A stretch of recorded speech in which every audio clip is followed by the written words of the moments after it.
Assalamualaikum warahmatullahi wabarakatuh. Bismillah, alhamdulillah, wassalatu wassalamu ala rasulillah wa ala alihi wa sahbihi wa mawalah la hawla wa la quwata illa billah. A'udzu billahi minasyaitonir rajim. Bismillahirrahmanirrahim.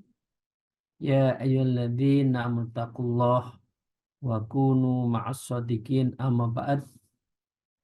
Para salikin, kolega, sahabat, ibu, bapak, dan teman-teman saya yang mengikuti ngaji kolbu, semoga kita senantiasa mendapatkan rahmat, maunah, dan keberkahan dari Allah. Dan karenanya mari kita bersyukur, alhamdulillahirabbil alamin ala kulli halin wa ni'matin.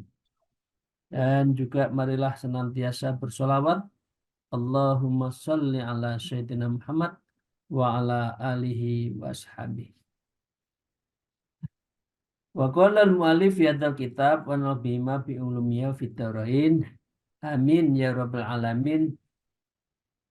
A'udzubillahi minasyaitonir rajim. Bismillahirrahmanirrahim. Wa 'alaika bi husnudzon.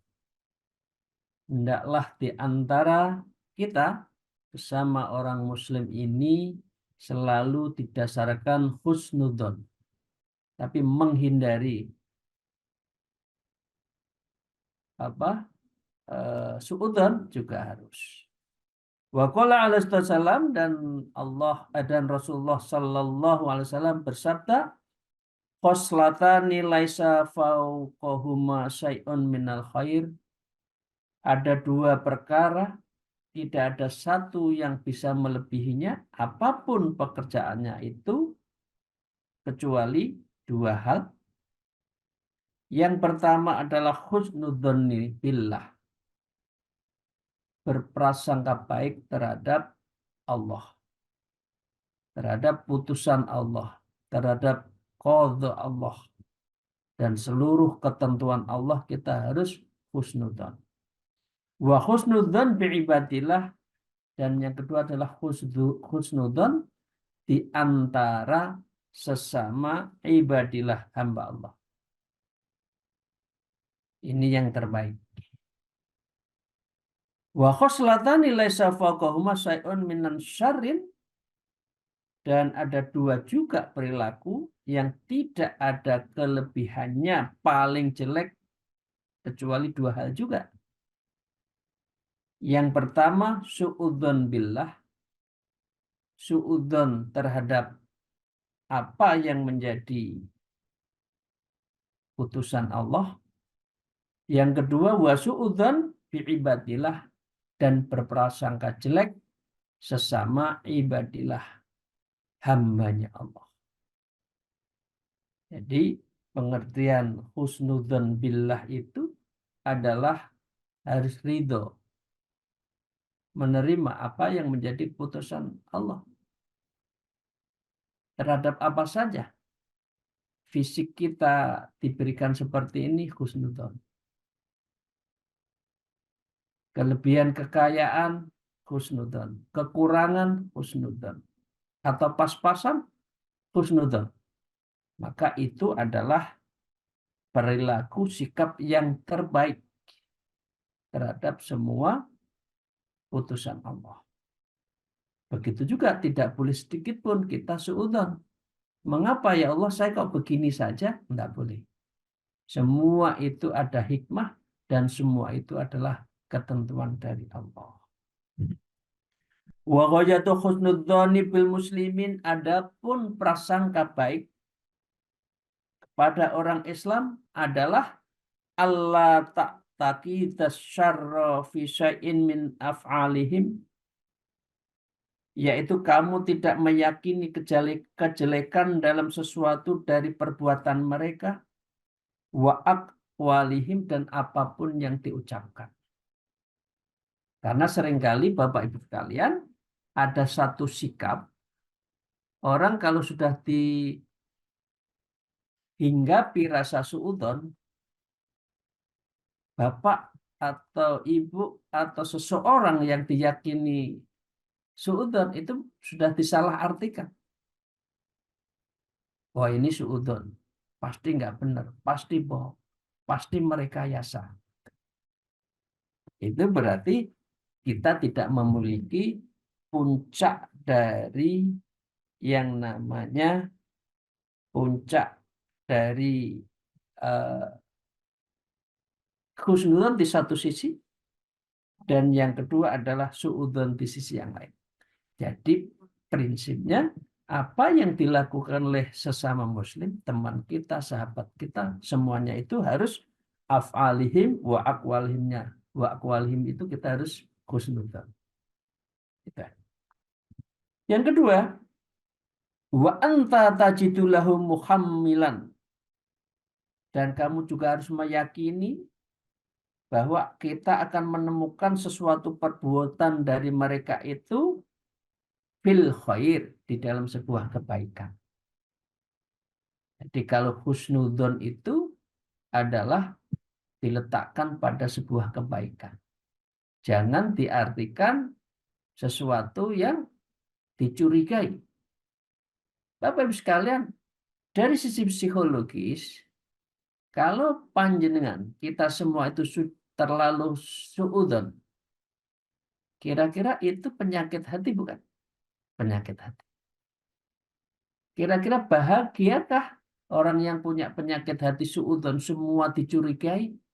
Sakit sendiri. Nah, karena itu yang terbaik adalah husnudzon billah wa husnudzon bi ibadillah bi af'alihim wa aqwalihim. Karena ujungnya adalah fil khair. Bahkan fa'ilam tajid lahu, bahkan kalau kita tidak menemukan kebaikan af'alnya dan wa aqwalnya, muhammilan fihi, kamu tidak menemukan padanya sebagai hal yang mengandung kebaikan, kal ma'asi, seperti sesuatu dia itu ada maksiatnya, fanihayatu husnudzon, maka batas akhir prasangka baik kepada mereka itu bimurtaki biha antanhahum anha, maka kita harus melarang mereka dalam kemaksiatan tersebut. Jadi kalau kita menemukan teman maksiat, maka di situ kita harus juga memberikan nasihat. Karena pada diri manusia itu selalu ada kebaikannya. Nah, karena itu insya Allah pada saatnya orang yang ada dosa, penuh dosa itu bisa berhenti karena kita menasihati, atin nasihat. Jadi jangan dibiarkan sesama orang muslim kok seseorang terjerembab dalam hal kemaksiatan kita biarkan, tidak boleh. Tetap harus kita ingatkan. Karena insya Allah pada ujungnya ada kebaikan di dalam diri manusia itu. Watadzannu bihim, dan kamu harus berprasangka kepada mereka an imanahum yahmilhum alal intihai anha, bahwa keimanan mereka akan mendorong mereka untuk berhenti dari kemaksiatan itu pada saat tertentu. Jadi kalau seseorang punya iman, insya Allah meskipun dia banyak dosa, ujungnya kita doakan bisa berhenti. Nah, itu tugas kita untuk mengingatkan. Bapak Ibu sekalian itu ya. Karena di jiwa manusia yang beriman itu pasti ada rasa takut di dalam hidupnya kalau berbuat dosa. Watarkal israri alaiha, dan kamu harus berprasangka baik ya, dan meninggalkan atas kemaksiatan tersebut. Insya Allah ya, kita doakan untuk siapa saja di antara kita, moga-moga pada saatnya berhenti bitaubati minha, dan bisa bertaubat atas dosa-dosanya.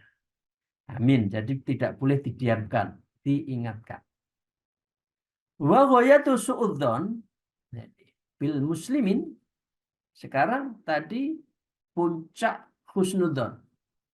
Orang yang jelek pun harus dihusnudzoni, ada sesuatu kebaikan di dalam diri orang itu, karena itu harus kita ingatkan. Nah, sekarang puncak dari suudzon antara sesama muslim apa?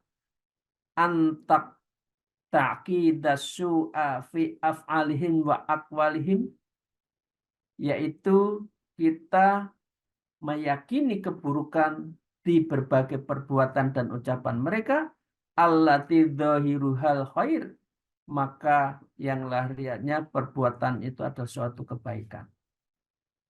Nah, ini artinya Bapak Ibu sekalian, kalau orang itu kelihatannya baik, ya, ucapannya, perilakunya, maka kalau kita puncak suudzon, apapun kita yakini orang itu nggak baik. Nah, itu juga nggak boleh. Harus dihindari.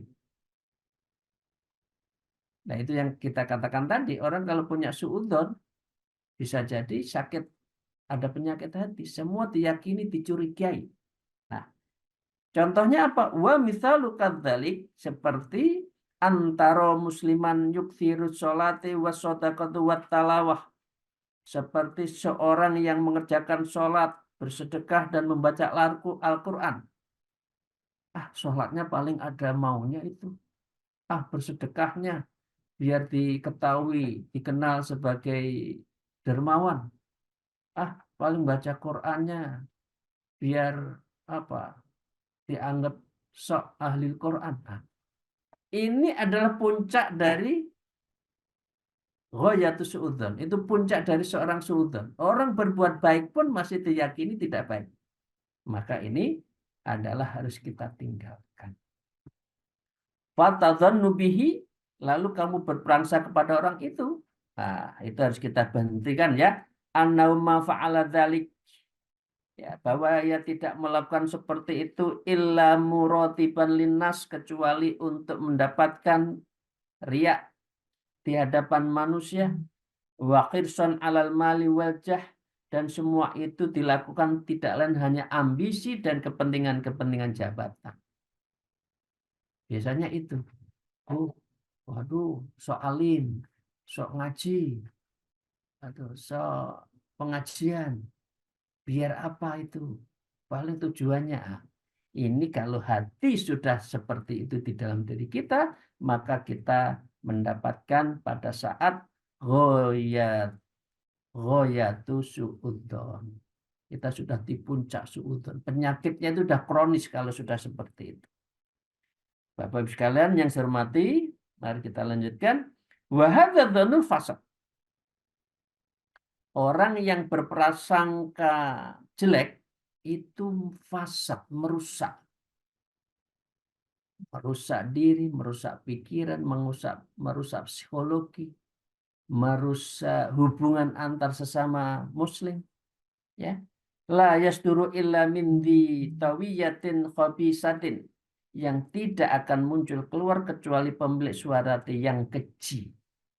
Jadi orang yang selalu mencurigai orang itu memiliki sifat yang keji.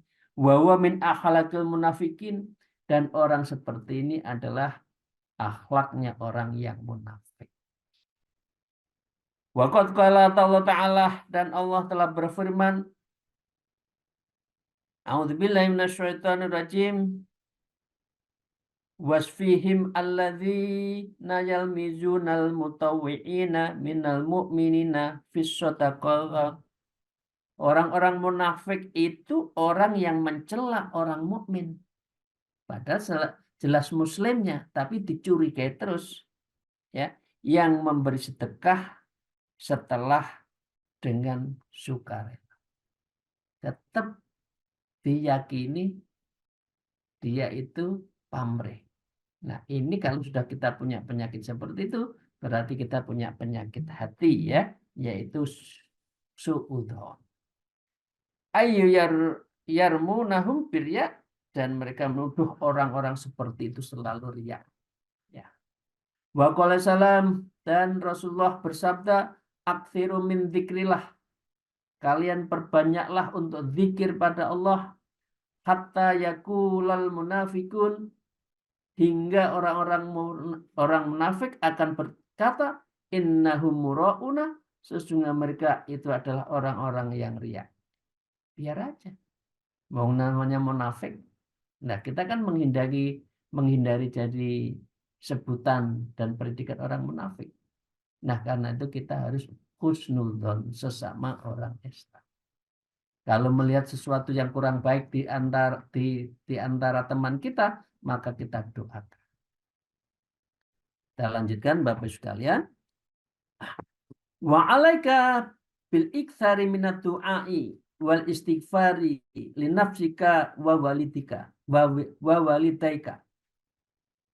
Bil iktsari, maka kamu harus memperbanyak minat doa, dari doa-doa kita, yaitu istighfar. Untuk siapa? Linafsika, untuk diri kita. Wa walidaika, dan juga kepada kedua orang tuamu. Wa korobatika, dan orang-orang dekat kita. Wa ashabika, dan sahabat-sahabat kita. Khususan ditujukannya, ya. Wa lisairil muslimin wa umuman, dan kepada orang Islam pada umumnya. Fa'in du'a al-muslimin lahih, karena sesungguhnya doa seorang muslim kepada saudaranya bidzohril ghaib, yang tidak diketahui, artinya sedang ghaib, mustajabun, itu akan mustajab. Jadi kalau saya mendoakan Bapak Ibu sekalian, enggak usah saya ceritakan.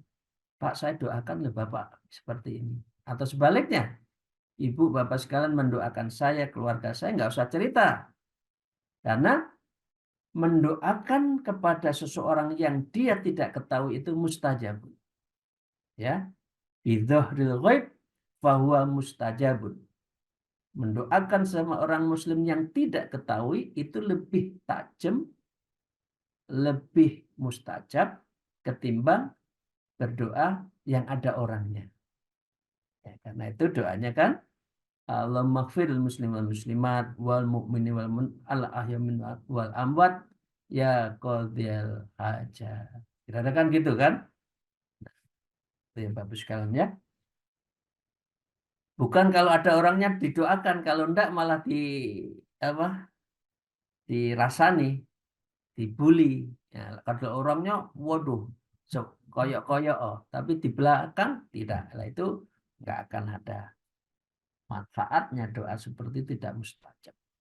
Wa qala alaihissalam, dan Allah dan Rasulullah bersabda, dakwatani laisa bainahu wa bainallah hijab. Ada dua doa, tidak ada satu di antara doa yang Allah tidak mengabulkan, la hijab, dan tidak ada hijab. Doa saat mana? Dakwatul madlum, doa orang yang dizalimi. Dakwatul muslimin li akhihi bidzahril ghaib, doanya sesama orang muslim yang orangnya tidak mengetahui kalau kita doakan. Itu insya Allah mustajab. Ya. Wa qala Rasulullah aidan idza ta'al muslimu li akhi bidzahril ghaib, apabila seorang muslim berdoa untuk saudaranya yang tidak kelihatan di antara mereka, ya, maka dengan demikian qolal malaikat, para malaikat mengatakan amin walaka bimislihi, saya mengamini dan semoga terkabulkan apa yang didoakan oleh seseorang. Jadi Bapak sekalian, kita nggak usah, kalau saling mendoakan nggak usah saya ceritakan ya, nggak usah saling menceritakan, pokok biar mustajab. Pokoknya kita saling mendoakan. Saya jenengan ke saya, sesama jamaah, ya jamaah ngaji kolbu, misalkan saling didoakan, insya Allah terkabulkan. Wa qala Maimun ibnu Muhron rahimahullah, dan berkata Syekh Maimun bin Mahron rahimahullah, man istaghfara li walidayhi ba'da kulli maktubah, siapa saja yang mendoakan setelah sholat fardu, faqad qama bisyukri lahuma, maka sungguh ia telah menegakkan untuk bersyukur kepada orang tuanya. Alladzi amarallah fi qaulihi, seperti yang disampaikan oleh Allah dalam firman-Nya, anishkurli wali walidayka, bersyukurlah kepadaku dan kepada kedua orang. Jadi kita mohonkan ampun, Allahumma Rabbana ighfir lana dzunubana wali walidaina itu. Jangan lupa. Atau Rabbi firli waliyudai warhamu kama rabbana shighar. Doa banyak untuk orang tua. Itu jangan lupa setiap saat, setiap habis sholat harus doa seperti itu. Waqala dan juga Syekh Maimun berkata, man istaghfara lil mu'minina wal mu'minat fi kulli yaumin sab'an wa isna marah.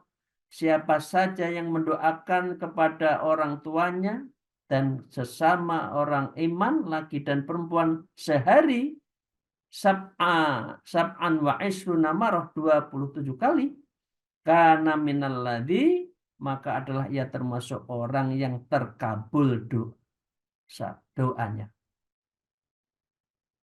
Ya, sebut saja sholat sunat kita kan berapa? Ya, terus sholat wajib berapa? Ya, sehari 27 kali. Yustajabu du'ahum dikabulkan doanya wabihim yurjakuna wa yumtarun dan mereka orang-orang yang mendapat rezeki yang diberikan hujan oleh Allah. Artinya berkahnya, keberkahannya itu digerojok oleh Allah karena doa-doa kita. Dan orang yang mendoakan seperti ini wahadza wasful aulia. Inilah kebiasaan perilaku dari para aulia. Aulia tugasnya adalah menjaga bumi. Ada wali abdal, wali hawariyin dan sebagainya. Itu yang menjaga bumi. Bumi kalau tidak dijaga pasti oleh Allah ya, oleh Allah. Tapi para wali itu punya fungsi salah satunya adalah menjaga gunjang-ganjingnya bumi. Ya. Wa'lam dan ketahuilah an huquqal muslimin ala muslimin kathirah. Wahai orang muslim, ketahuilah bahwa hak sesama muslim itu adalah banyak. Fa idza aradtal qiyam biha ala wajhiha, lalu apabila kamu hendak menegakkan hak-hak di antaranya itu, maka harus sesuai dengan caranya.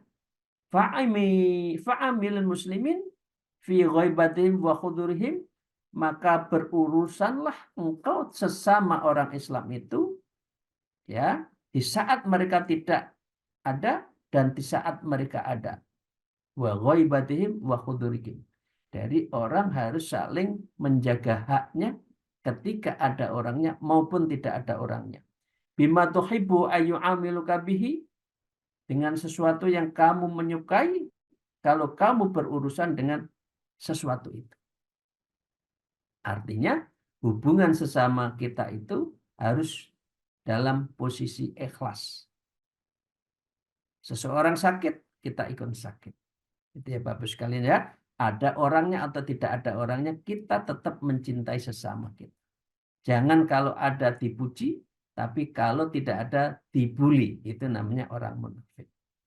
Wajahid nafsaka, dan perangilah nafsumu, wawattina qalbuka, dan tambatkan hatimu, ala antuhibbalau minal khair, yaitu terhadap kebaikan yang ada di antara mereka, matuhibbu linafsika, seperti yang kamu cintai terhadap diri kita.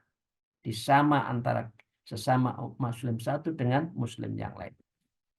Watakrulau minasyari, dan kita harus menghentikan rasa benci di antara kejelekan-kejelekan. Matakrul nafsika, seperti kita benci terhadap kejelekan kita. Jadi kita sesama Islam itu harus sama. Tidak boleh membedakan karena satu dengan yang lain adalah bersaudara. Wa qala Rasulullah sallallahu alaihi wasallam la yu'minu ahadum hatta yuhibbu li akhihi ma yuhibbu li nafsihi. Rasulullah bersabda, tidaklah beriman seseorang dari kita semua ya hatta yuhibbu lahi, hingga kamu mencintai sesama saudara kita ma yuhibbu li nafsi, sebagaimana kita mencintai diri kita sendiri. Ya, wa qala Rasulullah sallallahu alaihi wasallam al muslimu lil muslimin kal bunyani yasudu ba'du ba'dhan, dan terhadap seorang Islam satu dengan orang Islam lainnya adalah seperti bangunan, dan antara bangunan itu adalah saling menguatkan. Demikian Bapak Ibu sekalian yang kita bisa sampaikan, dan kita mengaji kitab Risalatul Mu'awanah. Ini bagian dari etika dan adab kita bermuasyarah bainan nas, berhubungan secara manusia harus husnudon. Yang kedua harus menjaga hak-haknya. Jangan hanya menuntut haknya, tapi lupa kewajibannya. Kita menuntut yang kita inginkan, tapi tidak mau memberikan yang menjadi kewajiban kita. Itu adalah tidak adil, dan itu tidak menjaga betul dari prinsip-prinsip hukullah wa hukul muslim. Hak-hak Allah dan hak-hak sesama orang muslim. Demikian, terima kasih. Akhirul kalam. Alhamdulillah. Wallahul muwafiq ila aqwamit thariq. Assalamualaikum warahmatullahi wabarakatuh.